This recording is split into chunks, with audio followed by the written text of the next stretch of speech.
aking lutuanan, guys. So, ngayon ay magluto si Mama Jo ng ginisang ampalaya na may itlog.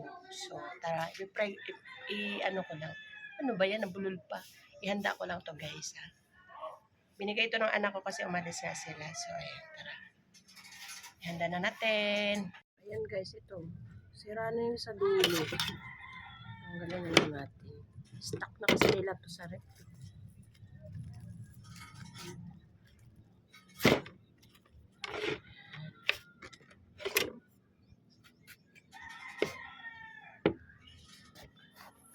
Bain natin. Tanggalin ko lang yung ano dito. Pawis tayo kay galing ako ng palengke din. Bili ako ng isda. Bili ako ng kung ano-ano. Ayan.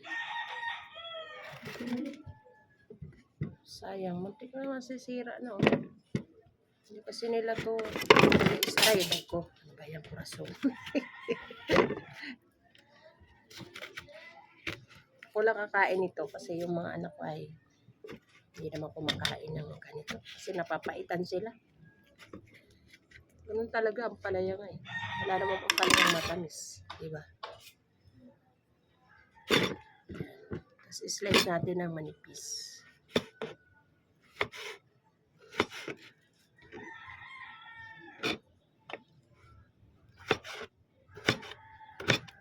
Manipisan lang daw. Sabi nila, para hindi mapait. Kahit anong-ano mo naman, mapait talaga yung ampalaya, di ba guys? Pero ako pag nagluto, may pait siya kasi natural lang yun. Hindi sobrang pait. Nangitim na ako ng sobra dito sa rooftop. Init kasi dito eh. Bis maitim na tayo, lalo tayo mangitim. Ayan. Lagyan natin ng itlog.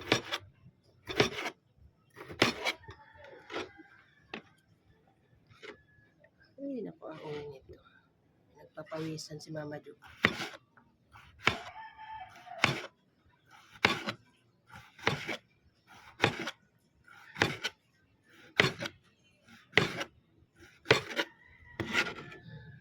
Manipis lang yung aking pag-slice.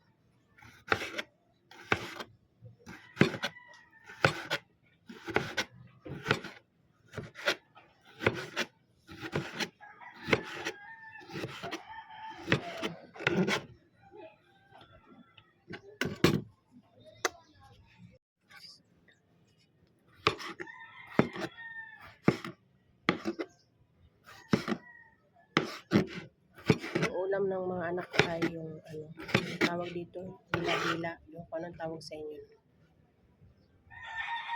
Yun ang papaulam kasi ano, hindi naman sila kakain ito. Ewan ko, mga ano ngayon, mga bata ngayon, naarte sa ulam. Hindi kumakain ng paksiw, prito lang yan. Kaya yung mga anak ko paksiw. Pero yung lalaki ko nakain yan na paksiw. Kaya paano kumakain pa. Yung dalawa kong babae dito na ano.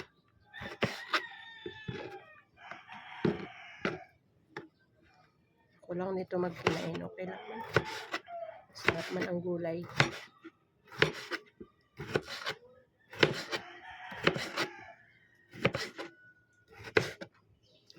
Oops.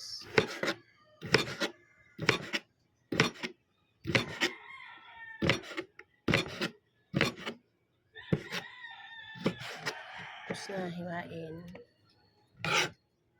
Ito na siya guys. Ayan. Hiwa na lang tayo ng kamatis at tayo ng sibuyas. Nahiwa ko na yung isang perasong kamatis. Yung bawang ko naka-ano na yun. Naka-prepare na siya. Dinudurog ko na yun. Nilalagay ko na sa food processor. Tama babanggit ko processor.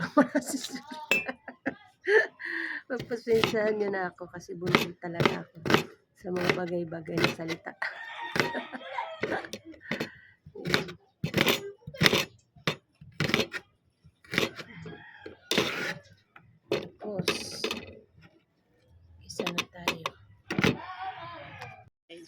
na ako nag-blower kasi yan lang naman niluluto. Mabilis lang maluto yun. Hindi ko na sinindihan yung blower. Pampalakas ng apoy kasi yan. Ayan.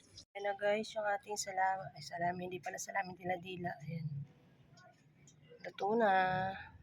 So, bawasan ko lang yung mantika. Hindi na ako maghugas nito kasi malinis naman. Para magluto na tayo ng ating ampalaya. Ayan. So, ayan, mag-isa na tayo ng ating sibuyas.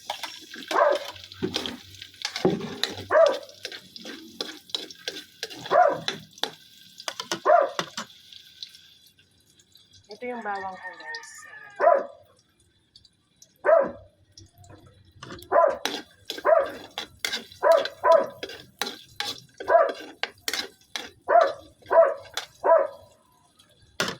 Lagyan na natin ang bawang.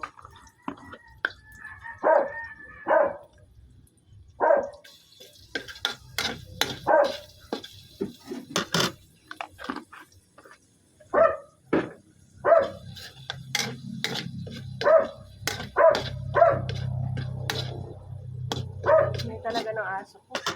May talagang aso-aso. Ilagay na natin yung kamatis.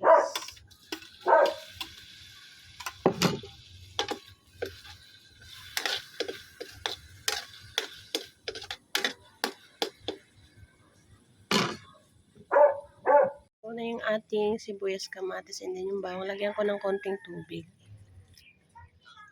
At pakuluin lang natin. Sa tubig yung ating ampalaya.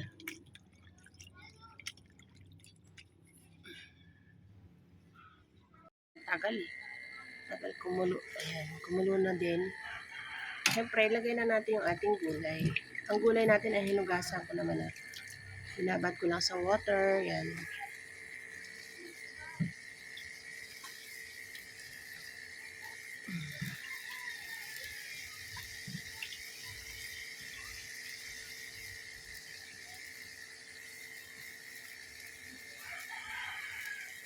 At hayaan muna natin at takpan. Sobrang lakas, diba? Ayan. Pag wala kasi ang tagal, kumulo. Walang halos apoy. So, haluin ko muna. Ayan.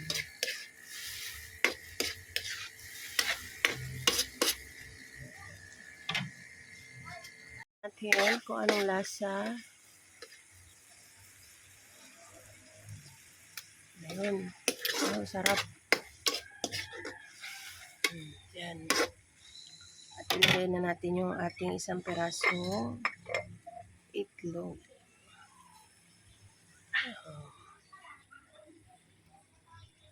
Sairin natin. Sayang naman. Ayan. At haluin natin.